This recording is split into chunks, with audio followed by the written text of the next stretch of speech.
தாயின் ஆசையை நிறைவேற்றி வைப்பாயா நீ? தாயின் ஆசையை நிறைவேற்றுவது ஒரு மகனின் கடமை இல்லையா?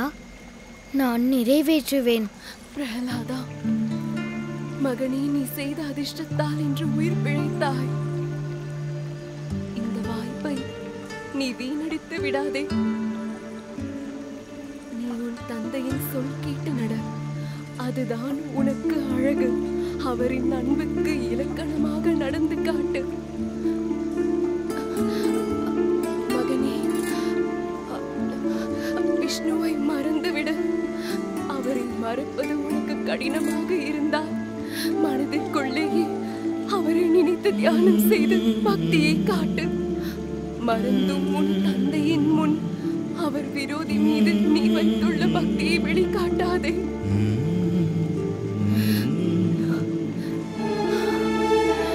உன் மனதுக்கு தெரியும் ஒரு மகனின் கடமை என்ன என்பதை நீதானே விளக்கினாய். அந்த கடமையை மறந்தாயோ மகனே? அம்மா, வெல்லம் தன் தன்மையால் இனிப்பாக உள்ளது. அதே போல்தான் உப்பு கூட தன் தன்மையால் ஓர்ப்பாகிறது. அதோடு மிளகாய் கார்பை தருகிறது. வெல்லத்தில் கிடைக்கும் இனிப்பு, உப்பிலே இருக்கும் ஓர்ப்பு, அதோடு மிளகாயின் கார்பு அவைகளின் அடையாளம். அதுவே உண்மையானது. மாற்ற நினைத்தாலும் அவைகளின் தன்மையை மாற்ற இயலாது. இந்த நியதியில்தான் அனைத்துமே நடக்கிறது.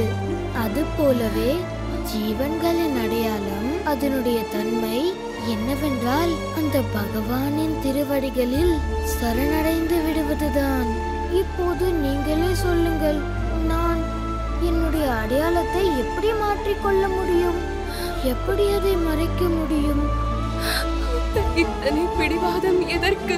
இங்குள்ள நிலைமையை நீ புரிந்து கொள்ள மாட்டாயா? நீ நீடூழி வாழ்வதை நான் கண்ணார காண வேண்டும். பெற்ற மகனை இழக்க எந்த தாய்க்கு தான் மனம் வரும் மகனே? அம்மா, ஏன் அப்படி நினைக்கிறீர்கள்? என்னை பற்றி கவலைப்படுவதற்கு நீங்கள் மட்டும்தான் இருக்கிறீர்களா? பகவான் விஷ்ணுவும் கூட அன்பு காட்டும் ஒரு தாய், அறிவை வளர்க்கும் தந்தை, உயிர் காக்கும் தோழன், நல்லதை சொல்லும் சகோதரன். त्वमेव माता च पिता त्वमेव त्वमेव बन्धुश्च सखा त्वमेव. அவருக்கும் என் மீது கவலை இருக்கிறது. தங்களுக்கு இருப்பதை போல நீங்கள் கவலையற்று இருங்கள். அந்த பகவான் உள்ளவை எனக்கு எதுவும் ஆகாது. ஓ பிரகலாதா, என் மகனே. ஓ பிரகலாதா.